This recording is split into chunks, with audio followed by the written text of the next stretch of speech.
Assalamualaikum warahmatullahi wabarakatuh. Salam sehat dan bahagia Bapak Ibu guru hebat se-Nusantara. Perkenalkan, saya Sariwati, Kepala SMP Augena Lintasan Bali. Bersyukur yang tak terhingga atas diberikannya kesempatan kepada sekolah kami sebagai sekolah penggerak angkatan kelima. Dalam kesempatan ini, kami ingin berbagi praktek baik kami tentang implementasi pelaksanaan proyek penguatan profil pelajar Pancasila yang biasa disingkat dengan P5. Sejak awal mengenal tentang kurikulum merdeka, saya sangat tertarik tentang P5 ini dan penasaran bagaimanakah cara melaksanakan kegiatan tersebut. Kenapa tertarik dengan P5? Pelaksanaan proyek tersebut dilakukan dengan menanamkan karakter pada pribadi peserta didik berdasarkan nilai-nilai Pancasila. Dan pada P5 memiliki prinsip holistik, kontekstual, berpusat pada siswa dan eksploratif. Menjadi hal yang menarik tentunya untuk diterapkan dalam IKN ini. Pada pelaksanaan P5 tahap kedua ini, kami mengambil tema bangunan jiwa dan raganya. Sesuai apa yang kami rekam tentang permasalahan yang sering terjadi di kalangan remaja, yakni mengesampingkan tentang pentingnya pemilihan makanan untuk kesehatan tubuh. Setelah tim P5 berdiskusi dengan peserta didik, maka dipilihlah usulan-usulan topik dari peserta didik, yakni good food, good mood. Adapun tahapan pelaksanaan dari P5 ini adalah sebagai berikut. Pertama adalah tahap pengenalan. Aktivitas ini diawali dengan pemetaan siswa kelas 7 untuk menentukan gaya belajar peserta didik. Dari pemetaan gaya belajar tersebut, guru mengetahui perbedaan minat dan gaya belajar masing-masing peserta didik. Aktivitas tahap pengenalan kemudian dilanjutkan dengan mensosialisasikan tema P5 yang dipilih, yaitu bangunlah jiwa dan raganya dengan topik Good Food, Good Mood. Selanjutnya, guru melakukan refleksi awal untuk memancing keingintahuan peserta didik mengenai topik yang akan dibahas. Pembentukan kelompok berdasarkan gaya belajar, di mana dari setiap kelompok dipilih satu peserta didik untuk memimpin dan mengkoordinasikan anggota kelompoknya sehingga bisa membangun diskusi dan kolaborasi. Guru kemudian melempar permasalahan tentang pentingnya pola hidup sehat dan pemenuhan gizi seimbang. Dari permasalahan ini, peserta didik kemudian berdiskusi dan mencari solusi dengan menemukan informasi dari berbagai sumber untuk menjawab permasalahan tersebut. Solusi dari permasalahan tersebut disajikan ke dalam presentasi kelompok. Presentasi ini memuat informasi mengenai apa itu pola hidup sehat, gizi seimbang, dan gangguan kesehatan. Untuk memperkuat pemahaman peserta didik terhadap materi, sekolah mengundang pembicara tamu dari Dinas Kesehatan Denpasar Timur untuk memberikan sosialisasi pola hidup sehat dan gizi seimbang. Setelah pemaparan materi, peserta didik diberikan kesempatan untuk bertanya kepada pembicara dan menggali lebih dalam permasalahan tentang kesehatan dan materi terkait. Kedua, tahap kontekstual.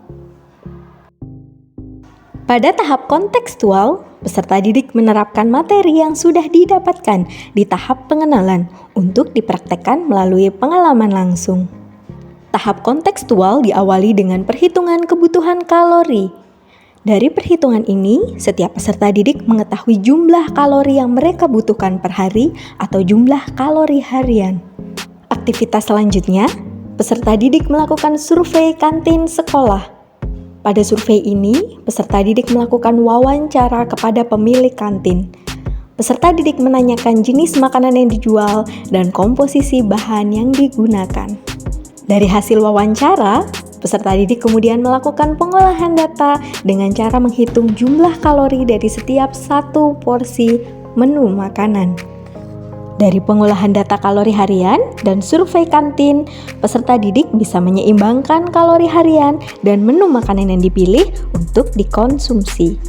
Ketiga, tahap aksi. Pada tahap aksi, peserta didik mengawali dengan menentukan menu makanan sehat yang akan diolah. Penentuan menu makanan ini memperhatikan komponen nutrisi untuk pemenuhan gizi seimbang. Selanjutnya, peserta didik dan kelompoknya merancang daftar belanja yang diperlukan untuk pengolahan menu makanan. Selain itu, setiap kelompok juga berkoordinasi untuk menyiapkan alat dan perlengkapan yang dibutuhkan.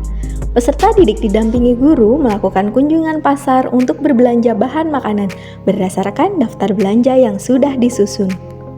Di hari berikutnya, kegiatan dimulai dengan aktivitas fisik olahraga senam bersama. Tujuan dari aktivitas ini adalah menciptakan suasana gembira dan quality time antar peserta didik. Aktivitas dilanjutkan dengan persiapan pengolahan makanan sehat. Setiap kelompok mengatur alat dan bahan yang akan digunakan. Kemudian, peserta didik didampingi guru memulai aktivitas pengolahan makanan sehat. Aktivitas berikutnya, setiap kelompok menyajikan menu makanan yang sudah diolah di masing-masing stand. Tidak sampai di situ, setiap kelompok juga mempresentasikan menu makanan yang sudah dibuat. Peserta didik menjelaskan nama menu, komposisi, nilai gizi, hingga manfaat dari makanan tersebut. Terdiri dari sepotong stik yang diolah dengan tepung berbumbu dan penggorengan, dilengkapi dengan sayuran seperti wortel dan juga bumbu.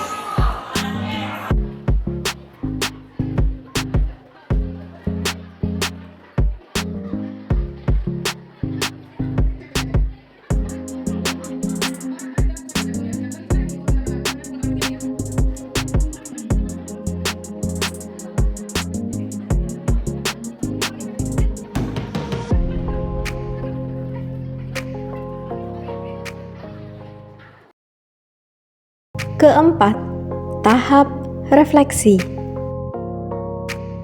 Aktivitas terakhir dari rangkaian kegiatan P5 adalah tahap refleksi. Pada tahap ini, peserta didik memberikan umpan balik terhadap kegiatan P5 yang sudah dilaksanakan. Tujuan tahap refleksi adalah untuk mengetahui sejauh mana pemahaman peserta didik setelah mendapatkan berbagai materi dan kegiatan. Selain itu, refleksi juga bertujuan untuk bahan evaluasi proyek P5 berikutnya. Demikian pelaksanaan P5 tahap 2 yang telah kami lakukan. Semoga ini membuat siswa mendapatkan pembelajaran secara nyata, mendalam, dan bermakna, dan bisa memberi ruang dan waktu untuk siswa mengembangkan kompetensi dan memperkuat karakter dan profil belajar Pancasila. Selamat bertemu kembali di proyek-proyek selanjutnya. Wassalamualaikum warahmatullahi wabarakatuh. Salam sehat dan bahagia.